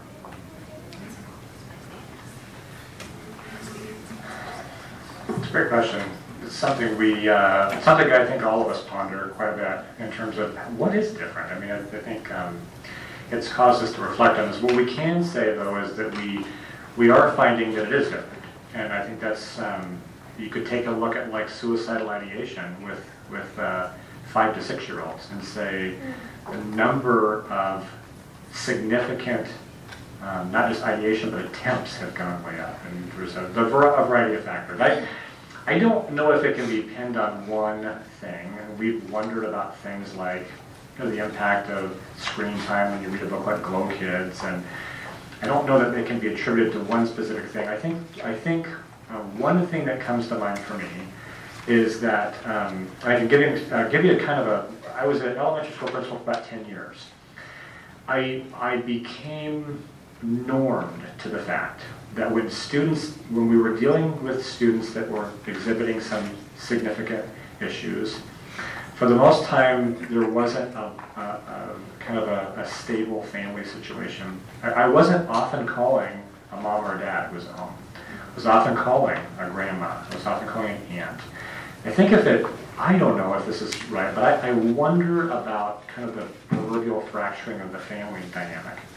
Again, kids are a product of that environment. I see kids, we see kids coming to our classrooms that are raising their siblings, that are making some of the best decisions in that family when they come in as an 8-year-old. We see kids going home to no parent or turnkey. And I think we still, I can't overstate the impact of a variety of factors, everything from bias and racism that happens that's systemic, to kids not having enough to eat, not having affordable housing. What I think has shifted dramatically in the last 10 years, even 5 years, is the stability that a family provides, whether that be a mom and dad at home or whatever the family dynamic. But the stability of a family seems to have been compromised more significantly in the last few years than I think, in my recollection, I've worked with the city of time. I just want to add on to that too on the opposite side of it, because we have many non-title schools that have higher income families, and we're still seeing a lot of mental health crisis in those types of schools. And I think we also overstress our students. We talk a lot about trauma, but when I present to teachers and parents, I interchangeably use the word chronic stress. We have a lot of our students that are under chronic stress that haven't ever experienced a trauma event, but they are constantly told, when are you going to start applying for college when they're in first grade? Or we have students learning multiple languages, which is amazing, but that is a chronic stress on our brain. And I think one of the things that it's not just about what has changed, but we now know different because we have brain research. And there are so many studies out there that show how chronic stress is impacting our students' brains, whether it's because they're learning a new language or because they're a different color than most of their teachers, or because school is just hard. So we do have brain research to support that we do need to do some different things. Well, we thank you for this very valuable. Obviously, we can spend many hours, and it's very important. And to those student success coaches that are out there, thank you very much for spending your evening with us and for the great work that you do. And obviously, this is work that we're just getting started with, and we thank you for your dedication to this work. Thank you.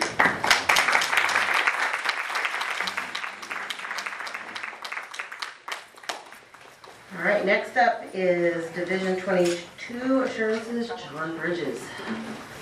Chair Tim Chuck, members of the board, I want to echo the superintendent's comments as part of board appreciation.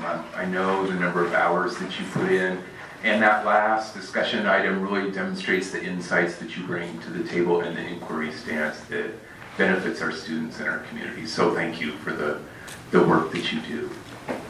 And I always get a little nervous because you are so smart when I get up here. So, Division 22, just briefly, this is an update from last year's report. So last year was a point in time where we were in January. The state board changed the reporting requirements, and so this is a report on the 17-18 school year. We made progress in 2 areas, alternative certificates and essential skills for English language learners. So that was not giving students alternative certificates early without parent permission, and adopting a policy or updating our policy on essential skills for English language learners. You may be surprised that we're out of compliance with alternative education, and that is on me. We have traditionally evaluated serendipity through Northwest Regional ESD with partnerships with other districts in Washington County. We are currently the only district that's sending students to Serendipity, so the ESD did not offer their services to us.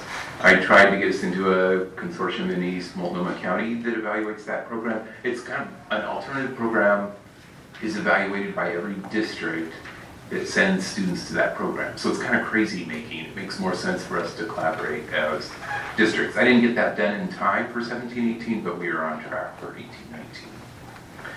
The other thing the department suggested when they put out the guidance on reporting to the community is to preview areas of non-compliance for 2018-19. I can't really do that, but I will give you a heads up that I will be coming back before the end of the school year to ask for some permissions to keep us in compliance for 18-19. One is you have some authority to grant the district permission on how to count students that are receiving a full instructional schedule. That was a new rule adopted by the state board. So students that are on track to graduate, that aren't taking a full load, with your permission, could be counted as taking a full load in terms of calculating the percentage of students that are enrolled and receiving a full day's instruction. I did that in last year's 17-18 instructional time before it was allowed under the rules, so oops, I'll fix that for this year. And the other is with the mid-year budget reductions, we will have to do a number of resets on our instructional materials adoption cycle, so we'll be coming back and asking for either additional postponements or new postponements once we've figured out what those new timelines will be. I'd be happy to answer any questions. Any questions? I think those questions we addressed to you beforehand, and thank you very much for answering so promptly. Appreciate that. Okay. Thank you for your hard work. Thank Thank you, you. Dr. Burgess.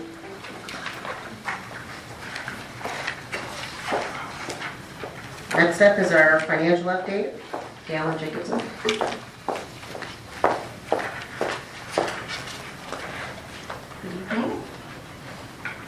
You received the financial packet for December. In addition to the current increases, we have now implemented the new pay equity legislation. This adjustment is not reflected in the December financials as it began with the January payroll and is currently estimated as $1.1 million increase to salaries and benefits. The salaries and benefits categories have been increased for higher projected costs of $6 million in salaries and $3 million in benefits. Cabinet has finalized spending reductions for 2018-19 and has communicated the plan to all administrators and staff.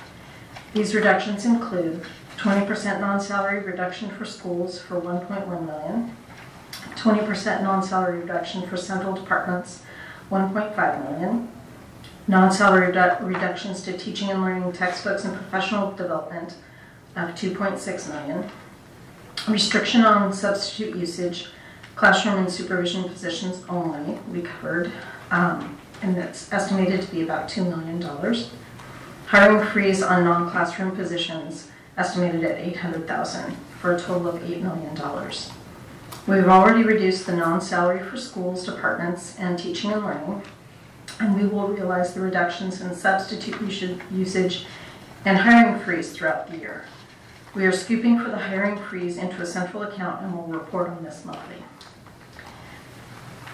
These reductions are difficult but require us to focus our spending on what will most directly impact student achievement, safety, and safeguarding our taxpayer property. Do you have any questions? Donna? Well, I guess I just have a request. I know that some of the teachers from Sunset had some issues, and I'm not prepared. I'm not having you answer them right now.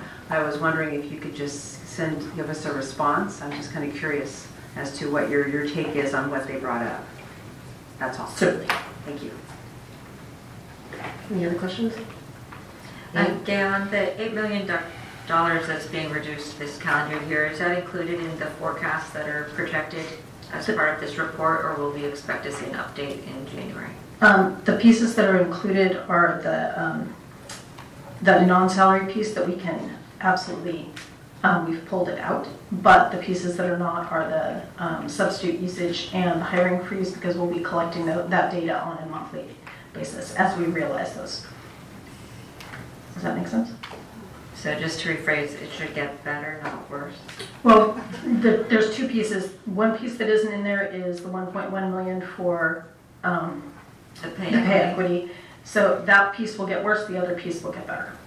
Thank you. Susan? Clarifying question. So does that mean that our ending fund balance will change because it's going to get better in that way? It may get, well, a piece of it may get better, yes. Eventually, by the end of the year. First it's getting worse. Tom? Is that a net gain when you take pay equity against the other things, or are we looking at a wash? It really depends on how much we actually experience with the two pieces. So. Okay, so do you have an estimate? We're estimating about $800,000 for the hiring freeze. Okay. And up to $2 million for substitute usage. The difficult part of substitute usage is it really depends on how many people are on leave, which positions go on leave. So if you realize your goal, you'll be at like 1.7 million up. Okay. Leanne?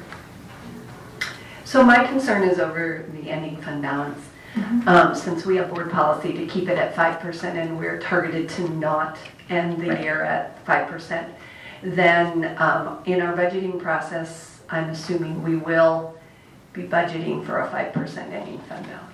We'll be budgeting for the 5% ending fund balance and for the next year, restoring the current ending fund balance. Okay, but we won't see that happen until the next budget. Yes. Okay. Susan? So this is a clarifying question because I just want to understand this.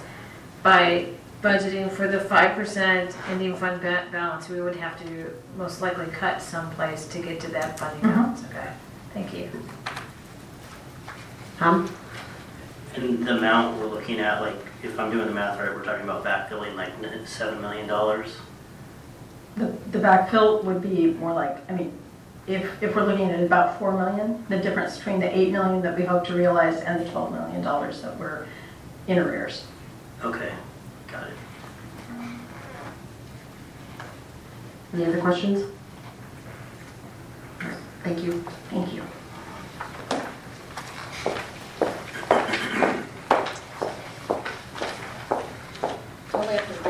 Totally up to the board here. We're scheduled to take a break.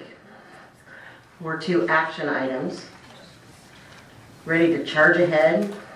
All right. I move that we approve the consent agenda. I second. All those in favor of approving the consent agenda signify by saying aye. Aye. Any opposed? So moved. Board communication. Donna? Hello. As a lot of you know, we have a newly formed Oregon School Board Color Caucus, and we had our first meeting under the new leadership this past Saturday. And I just wanted to share one thing that I learned, which I thought was quite interesting. One of the board members said that the reason why there has been a reduction in math scores for second language learners is because when we did the math adoption, it became more word problems. And so obviously if people do not have English as a first language, they're going to be far more challenged in trying to answer them correctly. In addition, they no longer have parental help or support, because before, when it was just number related, it was far easier for a parent to come in from another country and be able to assist their child, and now they're unable to because it's all in English. So that to me seems like a system problem that is impacting our students. And I just wanted to bring that up today. Yeah.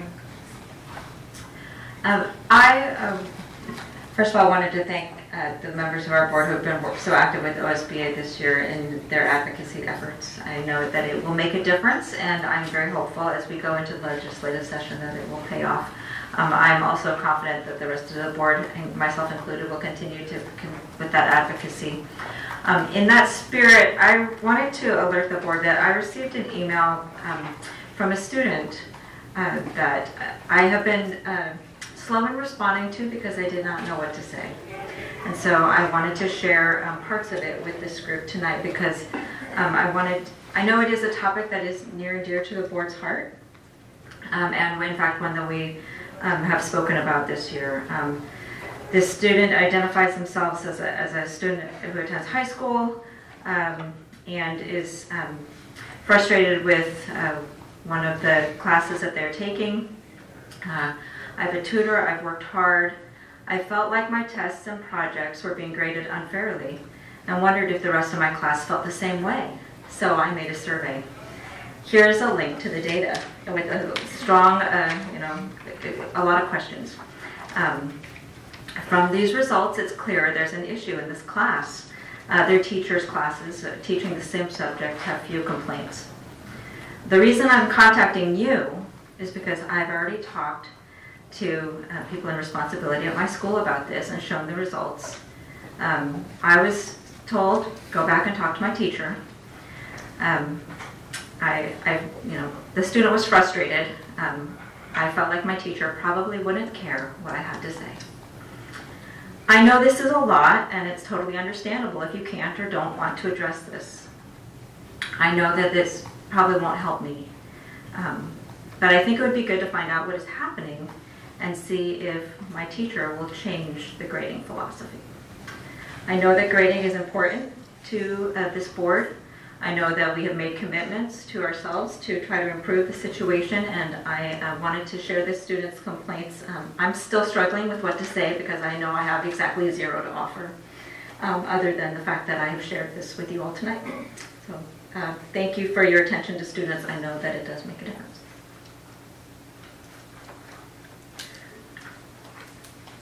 Any other board comments? Leah? I'm just going to briefly, in the line of advocacy, David and I will be heading out to Washington, D.C. this weekend, and we will be meeting with all our senators and representatives at the federal level on Tuesday. So we will be advocating for funding and all sorts of things while we're there. So I'll have a report when we get back at our next board meeting. Any other? I would just like to say it already seems like a long time ago, but right before our winter break was a very stressful time at this district. And I want to publicly thank our staff way above and beyond. The decisions that you were asked to make, not only on a daily basis, but almost an hourly basis, to keep our students safe, to keep our staff safe, to be communicating with our community. It was a lot. And it was on top of already a very full plate that you have. And I speak on behalf of the board. I so appreciate how you kept us in the loop and how you communicated with us. And I want to personally thank Superintendent Grotting. This took a lot of his personal time when it should be winter break where we were all, it took a lot of your time, a lot of late meetings, weekend meetings. Our community needs to know how dedicated the staff is to the safety of our children, and that it's number one. And it's not always easy. And I just really thank you for your professionalism, your empathy, and your care and concern. It really makes me proud to be a part of this team. So thank you, Superintendent Grotting. Thank you for leading your staff in such a wonderful way. And I know that we have got tough things facing us with budgets, and I know we will handle that in the same way. This is a very professional and caring district, and we will address those same things the way we have dealt with others. But I'm just very, very proud to be a part of the Beaverton School District. Just in closing, I might have been spending a lot of time, but all the staff were spending an immense amount of time, to include a couple ladies back there. I know more about Facebook than I ever want to know, more about cybersecurity. And then just want to end on a real positive note. We saw some students who were involved in our music program up here receive some awards. I was able to, Saturday before last, go to Westview High School, where the best of the best at the middle school and high school were there performing. And it was just amazing to see the talent of these young people, as well as knowing that you just don't, you can have all the talent in the world, but if it can't be developed. And our whole music program, our instructors that were there, they were just doing some amazing things. And I know they put in the extra hours. I know parents put in the extra hours, and students, but it was truly an amazing performance to watch. All right. With that, I will adjourn this meeting.